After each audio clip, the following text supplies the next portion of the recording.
हरे द्वापर माँ दूध मिले और कलयुग माँ मिले घी। गलती बोल रहे हो काजी। हरे द्वापर माँ दूध मिले और सतयुग माँ मिले घी और कलयुग माँ दारू मिले सो साच के पिया।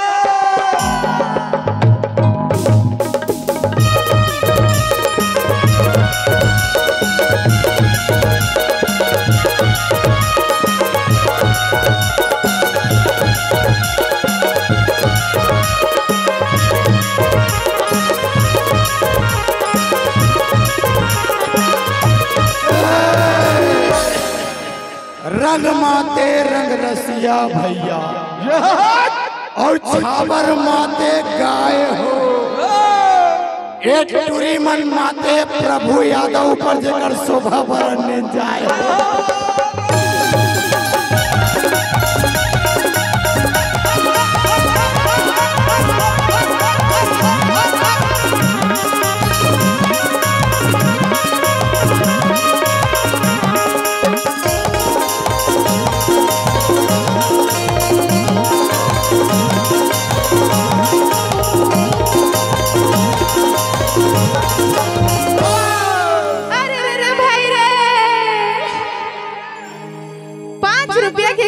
खा के पचर पचर थूके रे। थूका जी। 5 रुपया के गुटका लखा के पचर पचर थूके रे। अब 50 रुपया के महुआ लपी के कुकुर सही भूके रे।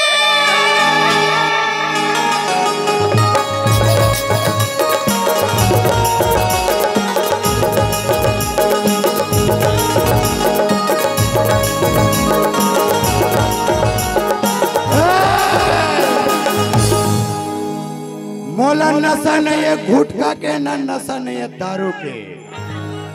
मोला नशा नहीं है गुटखा के, न मोला नशा नहीं है दारू के। मोला तो नशा है मोर मयारू के।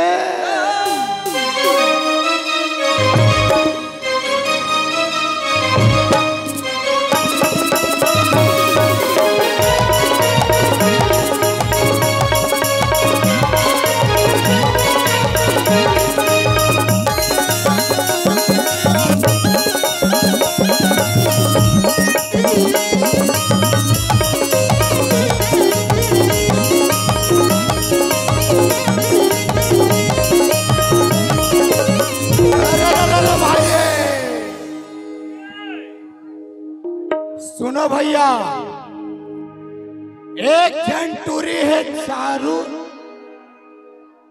चारू छोड़ धोखा से निकल गए। हमार बीच में एक झंटूरी है चालू, जेकर नाम है नीलू। और तुमन झन फसहू संगवारी हो।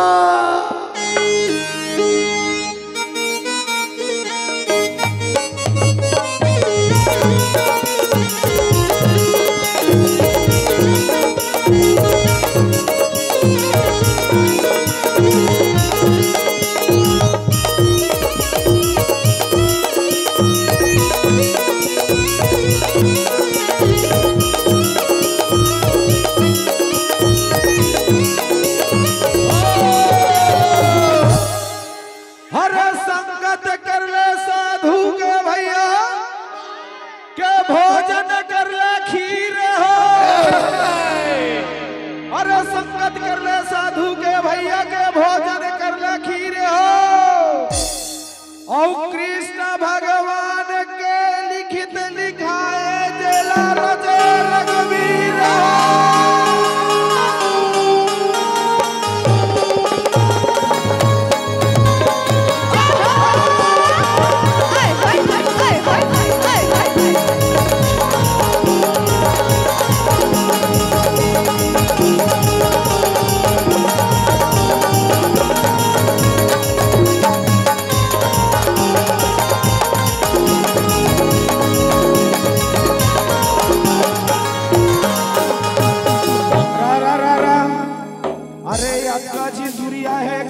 सुना दो। तुरिया तुरिया पूछा रे बीच में हुआ तो नहीं सबे के सबे। चल भाई एक ठे गीत होना चाहिए। त काय कथे सुनता? अरे काय कथा वो देखे रे बेरो ले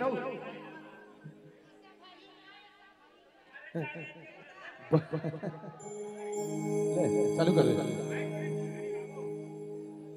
मंगनी माँ मांगी माया ने मिले रे मंगनी माँ, मंगनी माँ मांगी माया ने मिले रे मंगनी माँ, मंगनी माँ मांगी माया ने मिले रे मंगनी माँ, मंगनी माँ मांगी माया ने मिले रे मंगनी माँ।